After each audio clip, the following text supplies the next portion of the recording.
Deuteronomy 5, Moses teaches Israel on the plains of Moab. Moses called all of Israel together. He said to them, "Attention, Israel, listen obediently to the rules and regulations that I'm delivering to your listening ears today. Learn them and live them. God, our God, made a covenant with us at Horeb. God didn't just make this covenant with our parents. He made it with us also, with all of us who are alive right now. God spoke to you personally out of the fire on the mountain. At the time, I stood between God and you to tell you what God said. You were afraid, remember, of the fire, and you wouldn't climb the mountain. He said, I am God, your God, who brought you out of the land of Egypt, out of a house of slaves.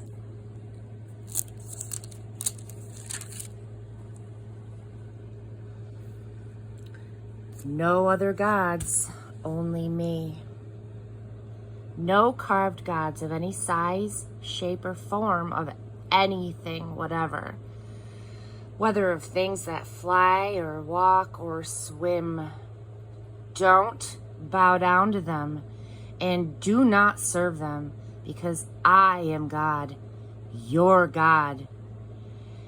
And I am a most jealous God.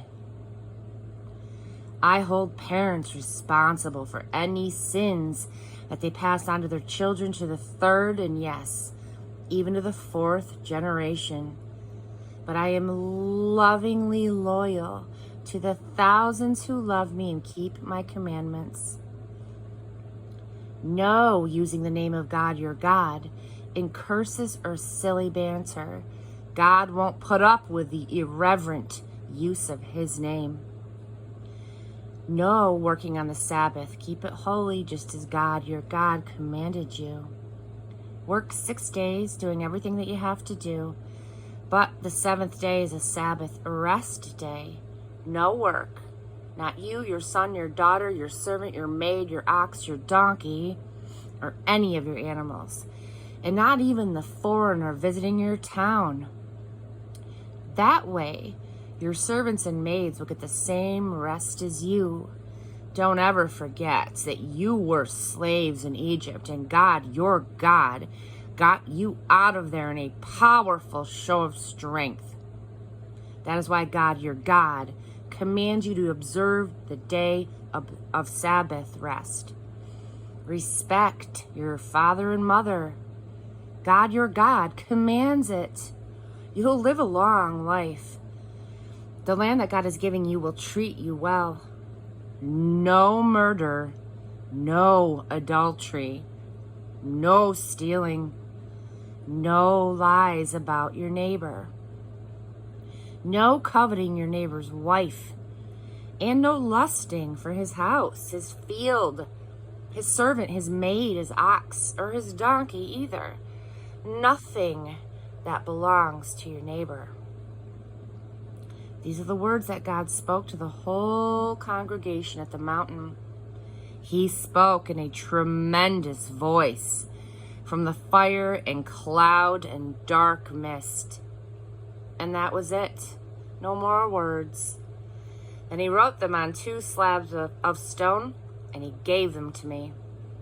As it turned out, when you heard the voice out of the dark cloud and saw the mountain on fire, you approached me, all the heads of your tribes and your leaders, and you said, Our God has revealed to us his glory and greatness. We have heard him speak from the fire today. We've seen that God can speak to humans and they can still live. But why risk it further? This huge fire will devour us if we stay any longer. If we hear God's voice anymore, we'll die for sure. Has anyone ever known of anyone who has heard the voice of God the way that we have and lived to tell the story? From now on, you go and listen to what God, our God, says, and then tell us what God tells you. We'll listen and we'll do it. God heard what you said to me and told me. I've heard what the people said to you. They're right. They're good and true words. What I wouldn't give if they'd always feel this way. Continuing to revere me and always keep my commands. They would have a good life forever, they and their children. Go ahead. Go ahead and tell them to go home to their tents, but you stay here with me so I can tell you every commandment and all the rules and regulations that you must teach them so that they'll know how to live in the land that I'm giving to them as their own. So be very careful to act exactly as God commands you. Don't veer off to the right or to the left.